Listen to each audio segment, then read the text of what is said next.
¿Nos controlan desde la Luna creando una realidad virtual?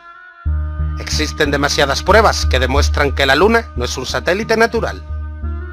Hace algo más de 30 años que la NASA tiene conocimiento de ello, pero, por supuesto, nunca hará pública toda la información que tiene en su poder sobre el tema.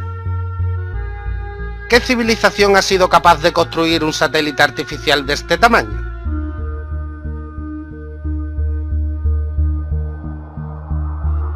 En los textos antiguos se menciona que hubo un tiempo en que no hubo luna. La luna es el grillete que mantiene esclavizada nuestra mente, que es la que crea la realidad en la que vivimos. Y desde la luna nos controlan, creando una falsa realidad. Vivimos en un holograma.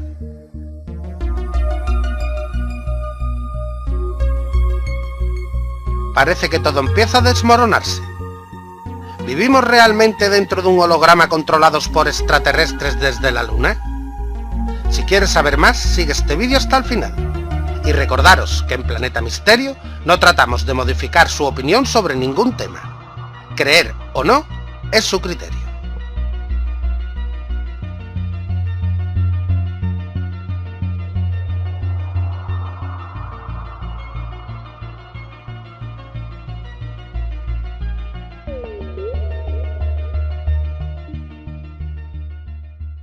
The moon's not real in the sense that we think it is. And bingo, within two or 3 minutes or less, I'd found this book, Who Built the Moon, by two researchers who've written other books. One of them an investigation into Freemasonry. And this book details the extraordinary anomalies relating to the moon. And they came to the conclusion, and I absolutely bloody agree with them, and a bit more than that too, as I'll come to later, that this is what we're looking at. The geometrical connections and everything, and the mathematics and the relationship between them in terms of size and position is just mind-blowing. And what I'm suggesting, and I'm not alone over the years at this level of it, I think I might be alone at the next bit, I'll come to in a second, or a few minutes.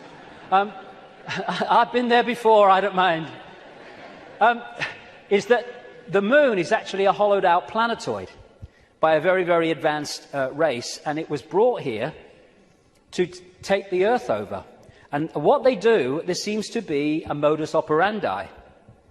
They bring these moons in, and as they bring them in, they fundamentally affect the Earth. I mean, the Earth is at the spin it is and is at the angle it is because of the moon. A lot, massively so anyway, because of the moon. So when they come in, bingo, things change, and the society that was there before ain't there anymore. And then gradually they take them over in ways that I'll come to. So when the moon came in, and again, it's so important to come back from the holographic world to the base construct. We see a solid moon, yes, in the play-out world. But back here, it is an energetic construct in the metaphysical universe. And as it came in, and other things that happened, which I talk about in the book, it created this distortion in the information construct of the waveform information base of this universe. And as it did so, it was played out here in all this catastrophe and stuff that I talked about and the ancients talk about. It was played out as this great geological catastrophe and the great flood and all the rest of it. And what is a common theme that they talk about, the ancients, in relation to this? The earth turned over. And you think, how the freaking hell can the earth turn over? Well, what happened? What happened when the moon came in, the earth turned over? It's at an angle that it is today because of the moon. And so the distortion brought an end to the world that was there before, and we basically went back to rubbing sticks together because of what happened. And that distortion was played out in the human mind, the human perception, the human psyche, and we completely changed our perception of the world and who we are, where we are. So in Who Built the Moon, like I say, I do recommend it, the way it looks at the anomalies and everything, and the connections between these three bodies. And these mathematical geometrical connections only apply to these three bodies in the solar system. They don't play out against the other planets, just these three. And the moon is so perfectly positioned that because of where it is, when we have an eclipse, it is the same size as the sun. That's why we have the eclipse. And the authors of Who Built the Moon say this: the moon is bigger than it should be, apparently older than it should be, and much lighter in mass than it should be. It occupies an unlikely orbit and is so extraordinary that all existing explanations for its presence are fraught with difficulties, and none of them could be considered remotely watertight. When you go on and you say, where'd the moon come from, you get this story.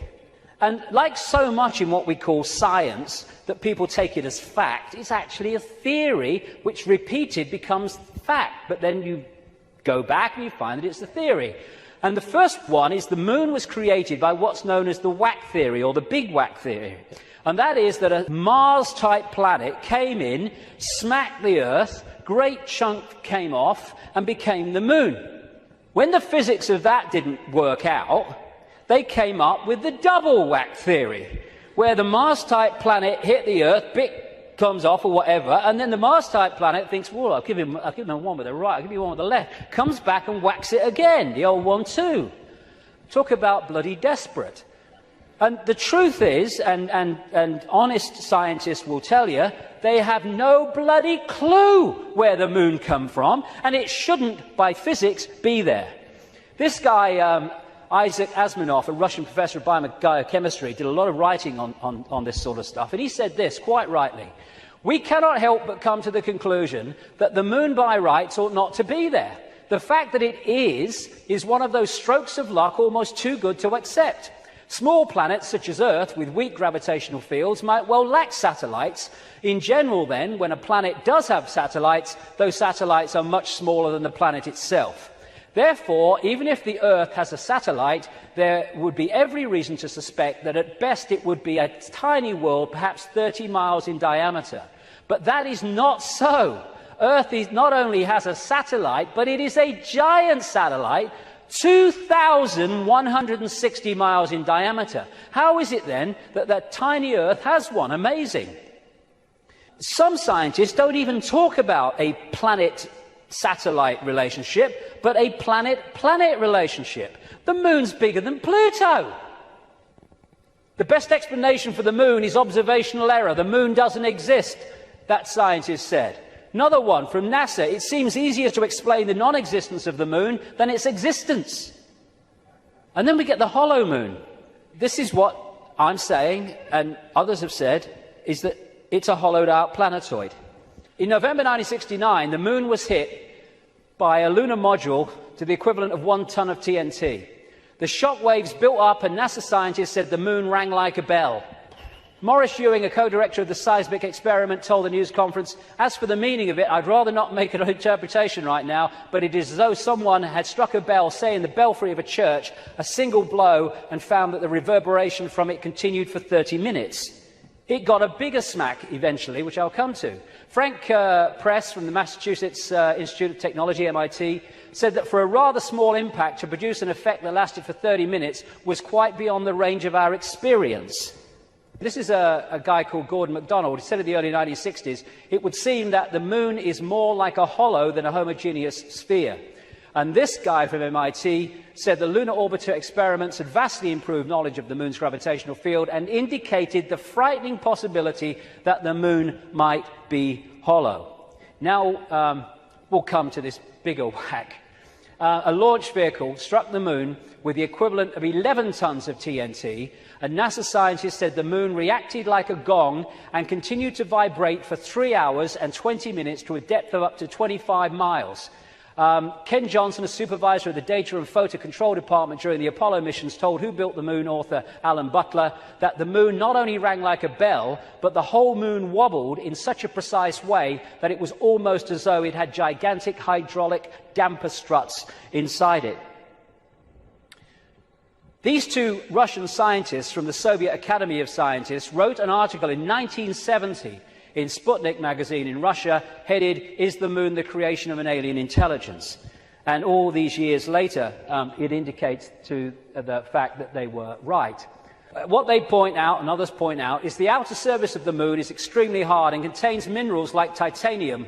Moon rocks have been found to contain processed metals, including brass and mica, and the elements uranium-236 and neptunium-237 that have never been found to occur naturally. Uranium-236 is a long-lived radioactive nuclear waste and is found in spent nuclear fuel and reprocessed uranium. Neptunium-237 is a radioactive metallic element and a byproduct of nuclear reactors and the production of plutonium. Some lunar rocks have been found to contain 10 times more titanium than titanium-rich rocks on Earth. Titanium is used in supersonic jets, deep-diving submarines and spacecraft. Dr. Harold Urey, the winner of the Nobel Prize for Chemistry, said he was terribly puzzled by the rocks from the moon and in particular their titanium content. He said the samples were mind-blowers and that he could not account for the titanium. The two Russian scientists said in their article, if a material had to be devised to protect a giant artificial satellite from the unfavourable effects of temperature, from the cosmic radiation and meteorite bombardment, the experts would probably have hit upon precisely these refractory metals. Refractory metals are incredibly resistant to heat and wear. In that case, is it not clear why lunar rock is such an extraordinarily poor heat conductor, a factor which so amazed the astronauts? Wasn't that what the designers of this super Sputnik of the Earth were after? From the engineer's point of view, this spaceship of ages long past, which we call the Moon, is superbly constructed. They say it's a hollowed-out planetoid, and they say if you're going to launch an artificial Sputnik, then it is advisable to make it hollow. At the same time, it would be naive to imagine that anyone capable of such a tremendous space project would be satisfied simply with some kind of giant empty chunk hurled into a near-Earth trajectory. It is more likely that what we have here is a very ancient spaceship, the interior of which was filled with fuel for the engines and materials and appliances for repair work, navigation instruments, observation equipment, and all manner of machinery. In other words, everything necessary to enable this caravel of the universe to serve as a Noah's Ark, appropriate, of intelligence, perhaps even as the home of a whole civilization, envisaging a prolonged thousands of millions of years existence and long wanderings through space, thousands of millions of miles. Naturally, the hull of such a spaceship must be super tough in order to stand up to the blows of meteorites and sharp fluctuations between extreme heat and extreme cold. Probably the shell is a double-layered affair. The basis is a dark armouring of about 20 miles in thickness, and outside of it some kind of more loosely packed covering, a thinner layer averaging about 3 miles. In certain areas where the lunar seas and craters are, the upper layer is quite thin, in some cases non-existent. And as this scientist said, the moon is made inside out. In other words, what's on the outside should really be on the inside, and that supports the idea of a hollowed-out planetoid. So, when I've started to put this together, and there's a lot more of this in the new book, I then call the oracle in South Africa, Creda Mutwa, and I found Zulu legends to be incredibly accurate with their symbolism. And this is the thing, symbolism. You get these anthropologists and people, they go around and they look at these shamans and these ancient stories, and they take the blooming things literally. Now, like I said earlier, we now have the tools which make it easier for us because technology is mirroring reality, therefore we have the analogies. When these ancient stories were put together, they didn't have that. They had to try to get their point across in simple ways that people at that time could relate to. So they used symbolism. So when I read Arang Creda Mutwa, I didn't tell him anything that I'd put together or come across or thought. I just said to him, can you tell me any Zulu legends about the moon? And he said, yes, we consider the moon to be an egg. Now, when you take that literally, you say, the moon's an egg, the anthropologists, the primitive people you know. But no, they symbolize it as an egg for a reason. And this is what he said. The legends, the Zulu legends, say that the moon was brought here hundreds of generations ago by two brothers, Wawani and Umpanku, who were the leaders of the Chitahuri. They were known as the Water Brothers and had, quote, scaly skin like a fish. Now, this story relates almost exactly to the stories found on ancient clay tablets in what is now Iraq, Sumerian accounts of the Anunnaki, a non-human race, I would say reptilian race, that came to the earth in the same way that other parts of the world, in the ancient world, talk about. And the Anunnaki, according to these accounts, were led by two brothers called Enki and Enlil. And at least one of them, Enki, was symbolized under another name too as in relation to water, exactly the same as this. Zulu legends tell of how Wawani and Mpanku stole the moon in the form of an egg, and this is why they symbolize an egg, not because they're primitive, from the great fire dragon and emptied out the yolk until it was hollow. They then rolled the moon across the sky to the earth and caused cataclysmic events on this planet. Zulu legends also say that the Chitahuri threatened to move the moon if humans didn't do what they said because of the devastation that would cause. What the two scientists said about this 2-3 mile outer kind of protection followed by a 20-mile impregnable layer explains one of the anomalies of the moon, which the craters are pretty much of universal depth. Even though the scale of the impact and the size of the crater can be massively different, the depth is about the same, really, within a very short ratio. And that's, the scientists say, because it goes into the outer layer, the kind of buffer, but it can't go further than this inner protection layer that is impregnable. This guy, Don Wilson, wrote a book in the 70s called Our Mysterious Spaceship Moon. And these are some of the anomalies that he lists, and there are others that can be explained by what we're talking about. Why the moon is a freak world, too big and too far out to be a natural satellite of Earth. Why the moon has such shallow craters. Why some moon rocks are older than Earth and as old, at least, as the solar system. Why the moon seems inside out. Why the moon vibrates like a huge gong, transmitting tremors great distances around and through itself. How the moon can produce so many contradictions of data and findings. And I think it was in 2001, there was a series of people who spoke at the National Press Club in Washington who were insiders of government projects and space projects, etc., who came out to give evidence on things that they saw and were covered up and have never come to light. And one of them was this man, Sergeant Carl Wolf. He was a precision electronics photographic equipment engineer based at the Langley Air Force Base in Virginia. That's the CIA Air Force Base. One of the planes in 9/11 flew out of that and never got there, weren't meant to. But what he told at the press club was that he was called across to part of this base where they were putting together what they called mosaics. As the craft were flying over the moon and photographing it, they were taking different photographs and piecing them together to complete the landscape. And they had a technical problem, so he went over to try to help them out with it. And then a guy there who was working with his mosaics showed him something of interest. And this is what he said at that presentation in Washington. Then he pulled out one of these mosaics and showed this base, which had geometrical shapes that were towers. They were spherical buildings, they were tall towers and things that looked somewhat like radar dishes, but they were large structures. If I compare it to what I have seen now, because I do have photographs that have artifacts in them that are similar to what I saw, they're massive. And this is a thing, you think about the moon, massive. This is a thing that comes up. The structures and technology and, if you like, spaceships that these people work with, some of them are absolutely enormous, beyond our comprehension, because they've crossed that Rubicon of understanding how reality works and therefore what possibility is. Some of these structures are half a mile in size. They're huge structures. Some of the buildings seem to have very reflective surfaces on them. A couple of structures that I saw reminded me of cooling towers at power generating plants. They had that sort of shape. Some of them were just very, very straight and tall with a flat top. Some of them were round. Some of them looked like Quonset huts and with a dome, a kind of like a greenhouse.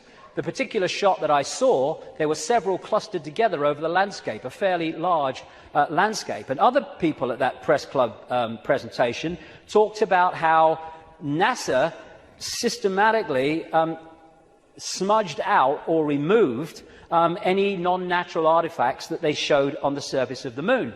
And this documentary called Moon Rising, you can watch it on YouTube, I think, looked at photographs taken by something called the Clementine mission in 1994, I think it was, which took 1.8 million photographs, digital photographs of the moon.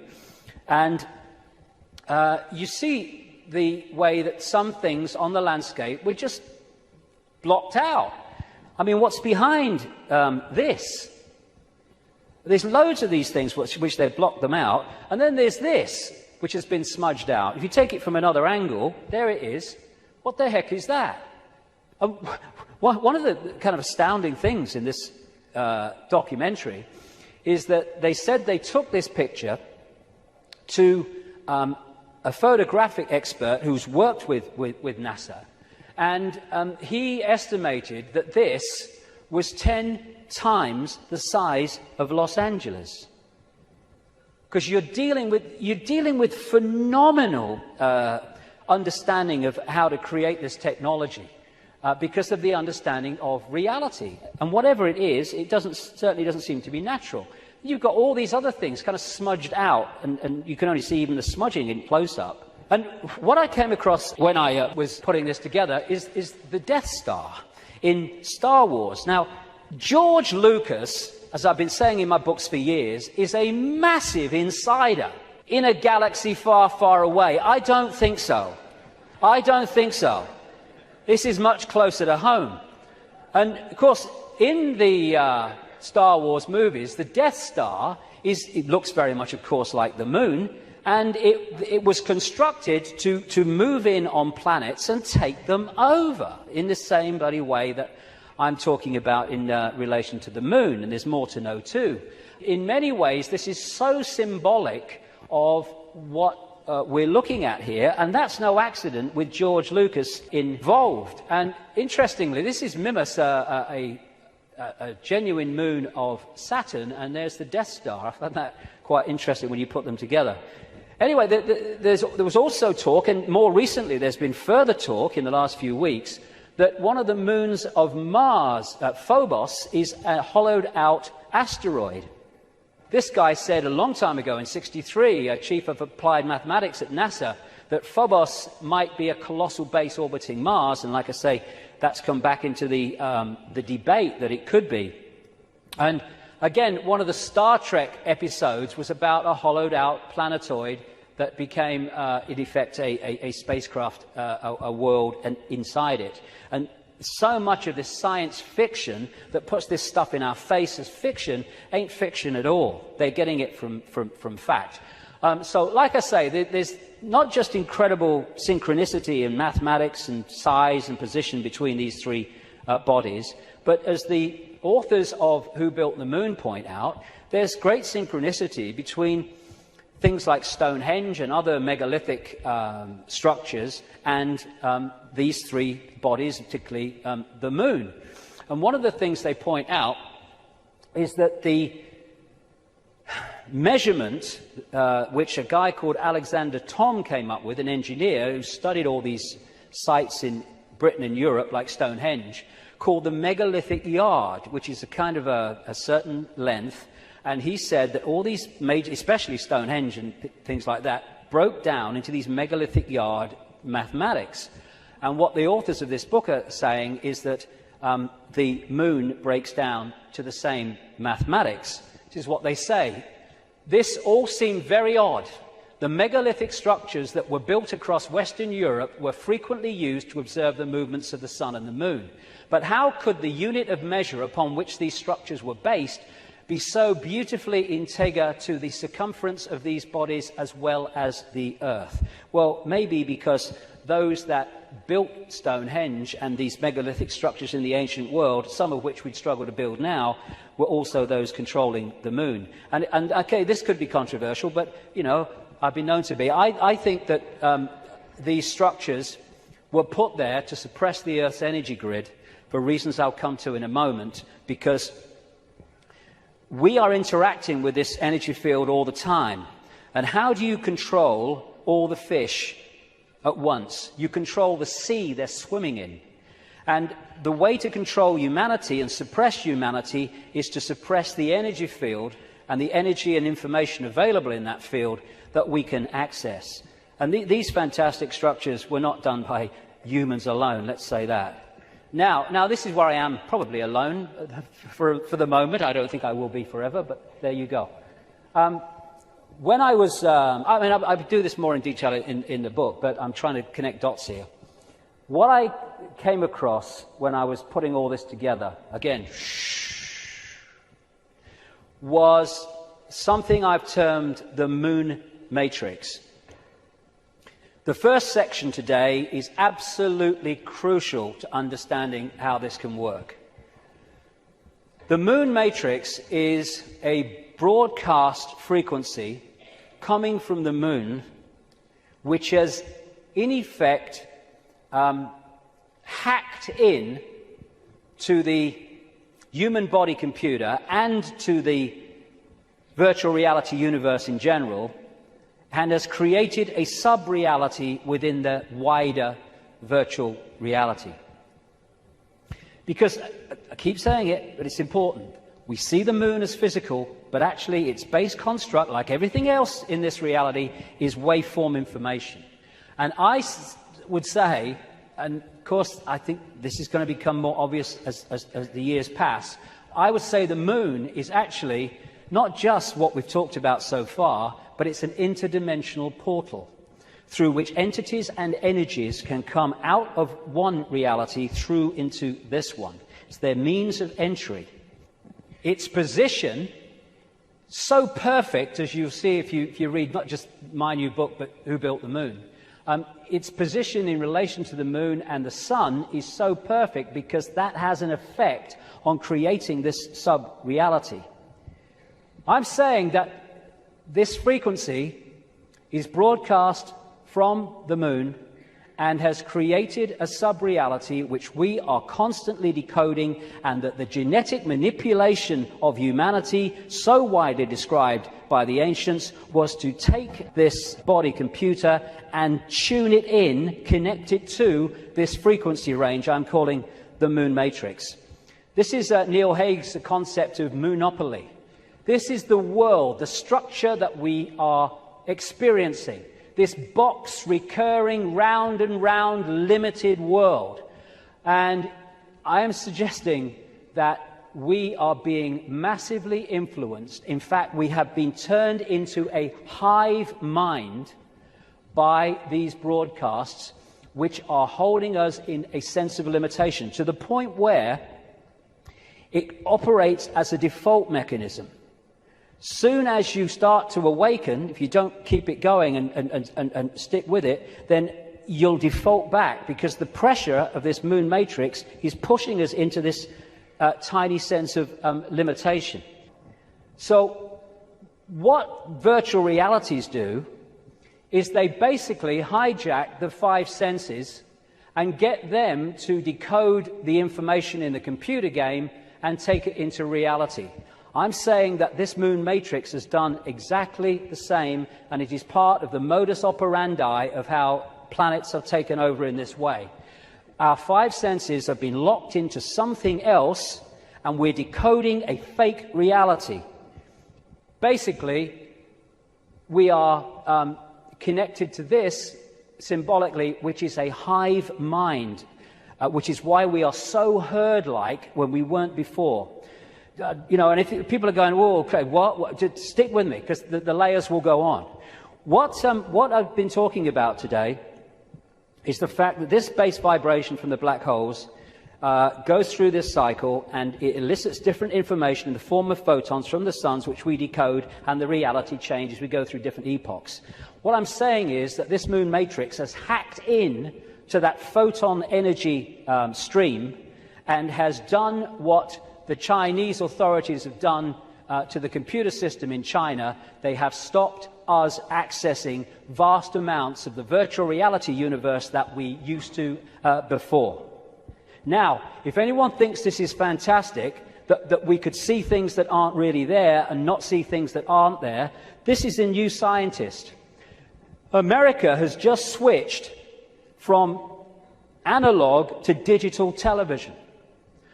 In the short time of about a year that the analog frequencies are not being accessed because they're going to be filled up by other things like mobile phones, suddenly, for the first time, scientists can see and connect with radio waves from galaxies they couldn't before. Why couldn't they do it before? Because we were watching the flipping telly. Prior to the switchover in America, naturally occurring radio waves at frequencies between 700 and 800 megahertz were obscured by analog TV signals, preventing astronomers from investigating the universe using this band. The freeing up of this bandwidth is a once-in-a-lifetime opportunity to see galaxies in this range. Now, you imagine what is capable by this high technology in blocking frequencies so we can't perceive what's there and we perceive things that aren't there. That's what this is doing, I suggest. And I'll add more detail as we go along. In effect, we're operating within a bubble, a virtual reality bubble, within the wider virtual reality universe. And it's connecting in through our crystalline receiver transmission system, same with the Earth, and creating this situation where we are decoding a world that may even not be there, who knows, but certainly is different to the world we think it is. And we go back to this more accurately now. The matrix, I would say the moon matrix, is everywhere. It is all around us, even now in this very room. You can see it when you look out of your window and you turn on your television. You can feel it when you go to work, when you go to church, when you pay your taxes. It is the world that has been pulled over your eyes to blind you from the truth. What truth? You are a slave, Neo. Like everyone else, you were born into bondage, born into a prison. You cannot smell, taste, or touch. A prison for your mind. I would say that prison for your mind is the moon matrix, which has put us in a vibrational prison that we can only break out of by becoming conscious and therefore vibrating beyond the walls of the moon matrix, which is a frequency range. And if we're not held in that frequency range, that's why society is structured as it is, with its stress and its fear and its war and its conflict, then we start to break out of its perception prison and we start to say, bloody hell, why didn't I see this before? Because you were there, constantly decoding this thing. Now, like I was just saying, never mind what I've just said about some moon matrix. Never mind that. Even by its very position, the moon is fundamentally affecting human behavior and human perception. Because the moon is affecting the Earth tilt, the Earth spin, affecting the Earth oceans, therefore it's affecting us. We're 60-70% water, we must be affected by it. And also, and here we come back to the importance of the first section today, it's also fundamentally affecting the endocrine system, which connects us to the chakra system, which connects us to out there, part of which is the third eye. It affects the hormones that we secrete, which fundamentally affect human behavior, human health, human perception. Not with any matrix, just by being there. And it fundamentally affects this, the pituitary and the pineal gland, that give us the sixth sense ability to see beyond the five senses. And what it has done, it has shut down, in so many people, on purpose, the third eye, which in our previous pre-domination mode, we used to perceive vast areas of reality beyond which we can now. Moonth comes from moon. The moon, of course, as it goes around, fundamentally affects our perception of time. We have moonths because of the moon. It's a monarchy. It's a hybrid monarchy. And one of the major ways they control us, seems to be a modus operandi again, is money, controlled by the Rothschilds. Now, I saw a film, some years ago, called They Live. It was a B-movie. And it was not just produced and directed, he wrote the music, every bloody thing, by a guy called John Carpenter. You follow John Carpenter's movie-making history, and you will see that he bloody knows a great deal. He'll say he doesn't, he bloody knows a great deal. He does movies in horrors and Satanism and all this stuff, and he did this movie called They Live. And I thought it was very symbolically accurate when I first saw it, but now it's unbelievably accurate. For those who haven't seen it, you go on YouTube, put John Carpenter, They Live In, you can see it in sections still today. The story was this. It was set in the future, but the future was about now, because it was a few years ago now. There was a massive economic depression, and this guy comes along with his tools on his back. He's walking around America trying to find a job in the building industry. He gets a short-term one at this building site. At the end of the day, one of the other builders said, "Do you have anywhere to stay?" Because there's a massive economic depression. People are living in tent cities and corrugated iron makeshift villages on wasteland. Exactly what's happening in America now, incidentally. And he's now having nowhere to stay. So anyway, he goes back with him to stay at this corrugated iron tent little village thing on the wasteland. And he starts getting interested because there's things going on across the church, across the way, that seem very strange to him. And the villagers mocked up some kind of television in a kind of Heath Robinson way. And when they're watching the television, suddenly it breaks out of the main channel, and there's just a man's face on the screen saying, "They're here, they're controlling, you don't know," all that stuff. And then there's a police state raid on this village and on this church. And they bring the bulldozers in and the police and the helicopters, and they destroy the village. And this builder guy gets away, and he comes back and he goes snooping around the church, and he finds some cardboard boxes. And he grabs one and runs into a back passage behind buildings, and he opens the box wondering what's in it. And there's sunglasses.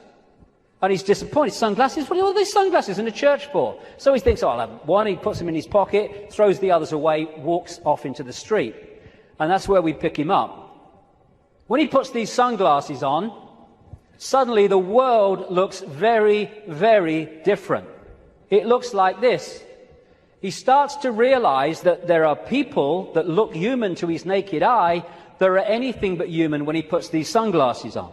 Not only that, where he's seeing adverts with his naked eye, drink Coca-Cola, holiday in Jamaica or whatever, what he can see with the glasses on is subliminal instructions: conform, stay asleep, consume, watch TV, submit, and all the rest of it. All on levels that he can't see. Other people who haven't got the glasses, they're interacting with various people, but he can see are not human. He looks at the president making a speech. He's not human when he looks at him through the glasses. Same with a number of people in law enforcement. Newsreaders were the same. And where it goes is that at the end of the movie, they realize that the reason that people cannot see without the glasses, what he can see, is because there is a frequency being transmitted from the top of a television tower, which is preventing the population seeing what they would normally see if that frequency wasn't being broadcast. And what they do is they break the broadcast frequency, they stop the dish working, and people are sitting in bars, and suddenly they can now see the guy next to them's not human. What a bloody laugh that would be, wouldn't it? And there's people out having sex and then realizing, "Hey, I didn't really come home with you." Shall Si les ha entretenido este vídeo, pueden darle me gusta y compartirlo en las redes sociales. Les estaría muy agradecido. También pueden encontrar esta información en planetamisterio.net.